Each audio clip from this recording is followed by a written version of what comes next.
Oh hey, Caleb here from Glyph, and we have one more Sega Genesis launch game to play. We've talked about Altered Beast, we've talked about Last Battle, we've talked about Lasorda's Baseball, we've talked about Super Thunderblade, we've talked about Thunder Force 2, and now we're going to talk about one of my favorite games of all time. That's right, welcome to the Fantasy Zone, bitches.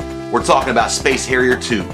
Check it out. Space Harrier 2 was released for the Sega Genesis as one of the original 6 launch games in 1988. It also was originally an arcade game and was famous for its pseudo 3D graphic scaling, intense psychedelic graphics, and hip music. It was an arcade hit and Sega knew it, so they used that notoriety to bring home the arcade feel to its sequel on the Sega Genesis. Space Harrier 2 for Sega Genesis. This is a really fun game, and man, 1988, they were really pulling the punches in Sega there, so you could pick between which level you want to choose in the very beginning, which is kind of cool to have a level select. I don't know what a Fours Yard is. Stunna area? Yeah, got them Stunna shades. This game is deliciously 90s. I mean, this game's got some aesthetics. I'm not gonna lie, I mean, look at these graphics. Definitely kind of looks like a Vaporwave album here. It's like I'm playing in a Trapper Keeper. But the gameplay of this game is really, really fun. You basically just control your Space Harrier dude and try to shoot enemies and avoid their attacks, which is pretty tough. This game is really, really challenging. I mean, they definitely didn't want you to like rent this game and then beat it and then not want to buy it. This game is really, really hard, and the deaths are easy because they're one-hit deaths. Get ready?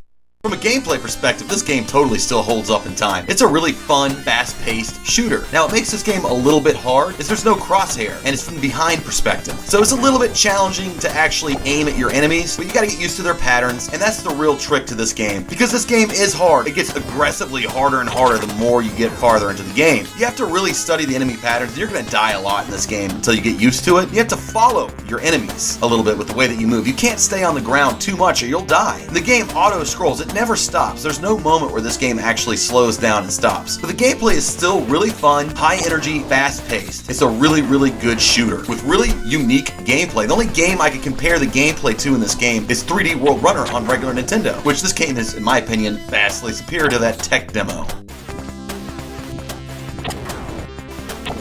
After you're done avoiding all the crazy-ass ground obstacles and weird enemies, and there's a lot of enemy variety in this game, which makes it really, really fun, the end of each level has a boss, and the boss greets you with lightning. I guess the bosses come out of the lightning, and this boss right here is a flying kitty. Oh, look at the flying kitty. He's pretty tough. You gotta shoot this guy and avoid his projectiles, and they kind of rush you at the screen, and it's really neat how they use the scaling effects on the Sega Genesis to make the sprites appear closer when they're really just larger sprites. That's a pretty slick effect there, and the shadows are just balls, you know, just circular shadows, but they exist. I mean, they really were trying, and this is close to the arcade, if you will. And you know, you fight this boss, and he's got tits, and that doesn't really bother me because it's a griffin, and after you knock the wings off, it's just a kitty running around like, oh, poor kitty, you gotta shoot this kitty. And the more you attack the boss, you can tell that you're doing more damage because their colors change. You know, they get more and more red or more purple, which is really common in these early Sega Genesis games. This boss is tough. You see, he's running around all over the place like a crazy cat trying to find a place to take a dump in a litter box. I guess this whole area is a litter box. Then he explodes, and it seamlessly goes on to the next level.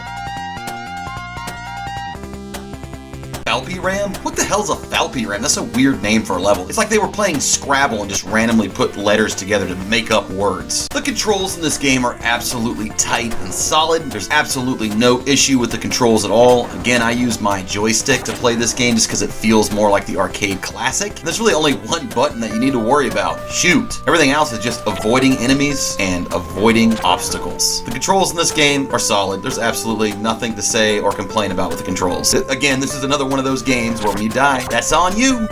As for the music and sound in this game, oh my god, the sound is awesome in this game. Really satisfying blast from your rifle, really cool digitized voice effects, especially for their time, really clean and clear for the Sega Genesis. And that music, I love the music. And I recently watched the Kim Justice review of this, and I love Kim Justice's reviews, but Kim Justice complained that there wasn't the original arcade song from the original arcade game. Well, this is the sequel, and I think the music in this game is awesome, and I'm glad they wrote new music for this game. I love the tunes. They're really, really catchy. Hell, they're jamming. I listen to them all the time. I'm driving around in my car just bumping to Space Harrier 2. You know it. That's right. I'm already married. It's too late for me. Who cares, right?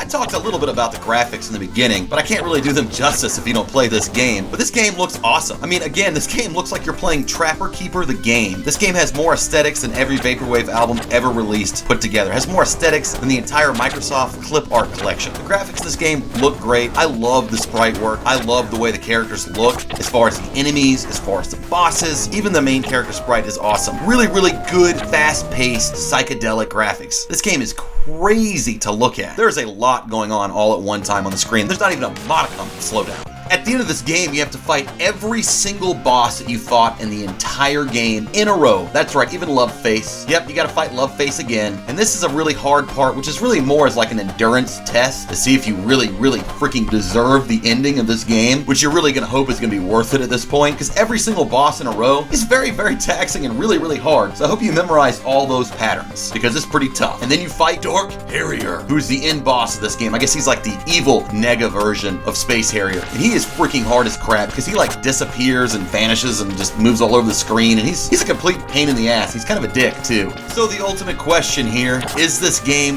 worth playing now? My answer, hell yeah. This game's fun as shit. I love playing this game. I can't help but want to go back to this game all the time, and it's definitely a must-have in the Sega Genesis collection. This game is a total package, especially for a launch game that came out in 1988. Great sound, great music, great, albeit insane graphics, and really, really fun gameplay. And the controls are just absolutely perfect in this game. So yes, I would absolutely recommend that you play this game. In fact, you should stop watching this review and go play this game right now. They don't make games like this anymore. The only game I really consider to be like a spiritual successor to Space Harrier 2, I'm not talking about the shitty little knockoffs that they try to do. A real spiritual successor to this style of game is like the on-rail shooters that you can see in games like Panzer Dragoon. That's kind of in a similar vein of this game. It's aesthetically different, but it feels similar. I mean, you can tell that the people from Sega wanted to take these ideas and move forward with them. But this game is a lot of fun to play even now, and I think that the game looks cool. I love the graphics. I would just screen capture these graphics and just use them as backgrounds on my computer or for like an electronic music album cover or something like that. They just don't make games like this, and it just drips 90s. I mean, this is the most 90s looking game I have ever seen, played, and heard. Space Harrier 2 on the Sega Genesis gets a 10 out of 10. In my opinion, this game's a freaking masterpiece. I love it. It's arcade fun at home. Great game. Pick it up now! In closing, the only complaint I'd have about this game is there really isn't a lot of a storyline in this game, and the end of this game is pretty freaking anticlimactic. What can I say? I expected something crazy, but no. Pretty simple ending here, kind of anticlimactic. That's my only complaint about this game. Other than that, freaking masterpiece. Well, people, that concludes me covering all 6 of the Sega Genesis launch games. I don't know why I decided to take that on as a thing to do, but I did. It kind of gave me like a sense of purpose and direction with my channel. I know I'm new to the YouTube thing, and I've only done about 22, 23 reviews at this time, and I've got 85 subscribers at the time of making this video, and I've had some really good support, and I want to thank every single person that's been supporting what I'm doing. It means a lot to me, and I'm going to keep doing it anyways. In fact, now that I'm done with this, I don't know what I'm gonna do. It's gonna be something different. Maybe I should take a break from Sega Genesis games. Maybe I won't. Maybe that's all I'm ever gonna do. I really don't know. But either way, I appreciate everybody for watching my videos. I'm not gonna take a break, but I'm definitely gonna take some time and think about what I'm gonna do next. And leave a comment. Please subscribe. I know my videos aren't like the apex of professionalism, but they're getting there. They vary between really funny and more informative. I know I also suffer from mushmouth, which is something that I'm actually kind of getting over through these videos, and it's really cool. It's been helping my speech a lot. My speech impediment has kind of gone down a bit since I started doing these videos. And I know I make mistakes sometimes in my videos as far as like what I call things and label things, because my mind moves really fast. Like in one of my videos, my first reviews for, I think it was Street Fighter 2 Special Champion Edition, I saw a comment where someone's like, I can't take your review seriously from someone that calls this game Special Championship Edition. Dude, freaking sorry, I made a mistake. I own the game, I love the game, and if you have a problem with that, I will one-off you in that game. Let's 1v1 anytime. I will kick your ass in Street Fighter. Okay? If you don't like that, too freaking bad. But anyways, thanks for watching my videos, and I'll see you again real soon. Bye.